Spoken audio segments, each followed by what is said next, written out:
नमस्कार, मैं अनुज आप सभी का आज की इस असेंबली में स्वागत करता हूँ।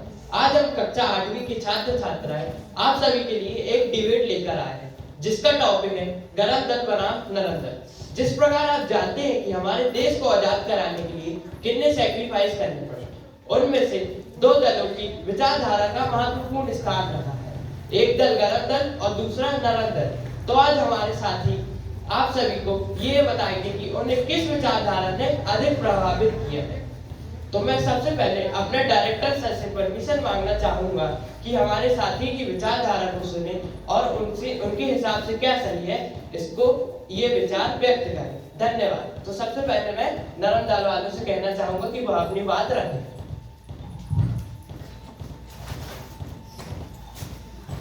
नरम दल के नेता जैसे महात्मा गांधी, गोपाल कृष्ण गोखले और दादाभाई नौरोजी ने माना कि सत्याग्रह के जरिए जब तक चुप नहीं करा जा सकता। गरम दल के नेता भी किसी से कम नहीं है, जैसे बाल गंगाधर तिलक, लाला लाजपत राय और बिपिन चंद्र पाल। वे मानते थे कि स्वतंत्रता से आजादी तभी मिल सकती है जब ब्रिटिश हुकूमत को चुनौती दी जाए। हाँ, यह बात तो है, पर नरम दल के लोगों ने स्वतंत्रता संग्राम का एक जन आंदोलन बनाया। उन्होंने देश के हर वर्ग को इसमें जोड़ा। जी, आपकी बातों से तो लगता है सारे काम नरम दल ने कर लिए और जो गरम दल ने किए वो भी अपने हिस्से में करे होंगे, है ना? नहीं, आप तो ऐसा बोल रहे हैं कि हमने आपको कुछ गलत बोला। पहले मेरी बात भी तो सुनो।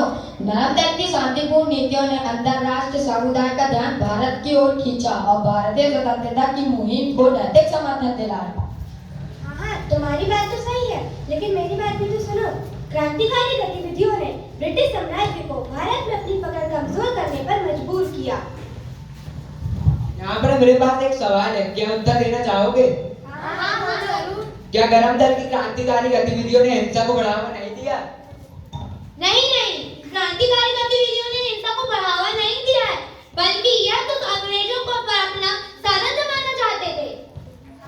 हाँ, मेरे पास भी एक सवाल है, मैं पूछूं? क्या हिंसा के कारण हमारी स्वतंत्रता में देरी नहीं हुई? इसका जवाब मैं दूंगा। भारतीय स्वतंत्रता की अहिंसा ने भारतीय स्वतंत्रता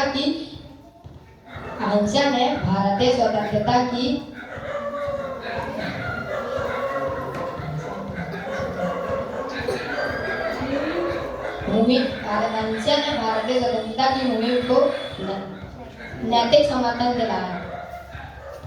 गांधी जी के अहिंसात्मक आंदोलनों से क्या उन सभी जानों को वापस लाया जा सकता है जो कि अंग्रेजों के अत्याचार से गई है? ऐसा है कि महात्मा गांधी के विचारों से जो अत्याचार हो चुका है उसका तो कुछ नहीं किया जा सकता, परंतु अगर आप भी सामने वाले को मारोगे और जान के बदले जान मांगोगे तो यह सिलसिला कभी खत्म नहीं होगा। आपको क्या लगता है कि अहिंसा से ही हम उन लोगों को अपने देश से निकाल सकते थे जो 200 सालों से हमारे देश पर राज करते रहे, हम पर अत्याचार करते रहे? आपके विचार अनुसार यह कहना भी सही है कि सिर्फ अहिंसा से ही अंग्रेजों को इस देश से नहीं निकाला जा सकता, पर जब तक आप सत्याग्रह के मार्ग पे खुद ही नहीं चलते हैं तो आप इस विषय की बात की ताकत में कैसे कह सकते हैं? क्योंकि गांधी जी ने असहयोग आंदोलन के तहत ये सिद्ध भी किया था। तो आप क्या चाहते हैं कि अगर कोई हमें एक चाटा मारे तो हम अपना दूसरा गाल आगे कर दें? अत्याचार सहना गलत है, और अगर हम इसी तरह अत्याचार सहते रहे तो अत्याचार करने वालों का साहस तो और भी बढ़ जाएगा। देखो, यह तथ्य सही है कि अगर आपको किसी ने एक चाटा मारा तो यह एक प्रकार से अत्याचार हुआ, और अत्याचार करने वाला विरोधी है तो अत्याचार सहन करने वाला भी उतना ही विरोधी। हाँ, तो हम भी तो वही कहना चाहते हैं, आखिर हम अत्याचार क्यों सहन करें? हाँ, पर विरोध करने का तरीका अलग अलग होता है। अगर आप बदले में सामने वाले को मारोगे तो यह तो और लड़ाई बढ़ती जाएगी। देखिए, हमारे शांति प्रिय भारत देश को उन्हें अशांति भरा बना दिया, हम पर जुल्म करते रहे। जैसा कि अभी आप ही ने कहा, अत्याचार सहने वाला भी अपराधी है, तो हम कब तक अत्याचार सहते? बोलिए। आप गलत बोल रहे हैं। नरम दल के लोगों ने दुनिया को अहिंसा का महत्व भी बताया है। जैसे अगर आप भावनात्मक लड़ाई भी लड़ोगे तो आप विश्व का भी नहीं, भारत का भी नहीं, विश्व का भी कल्याण कर सकते हो। आपकी बात से हम सहमत नहीं है। बिना हिंसा के ही हमें आजादी भी मिल सकती थी, क्यों? ये बात तो सही है।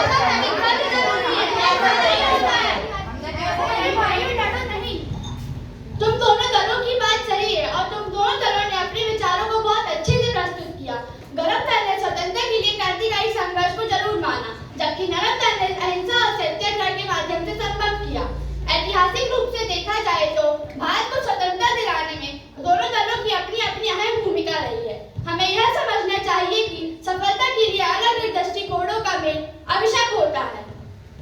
अब मैं इस डिबेट का निर्णय लेने के लिए ऑनरेबल डायरेक्टर सर को बुलाना चाहूंगी। Sir please come.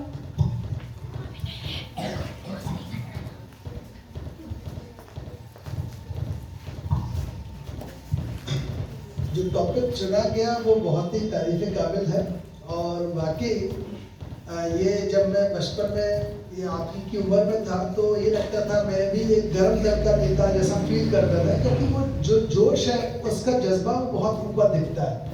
तो हर चीज़ लगता है कि हाँ जोश के साथ सब कुछ हो सकता है, पर ऐसा कतई नहीं है।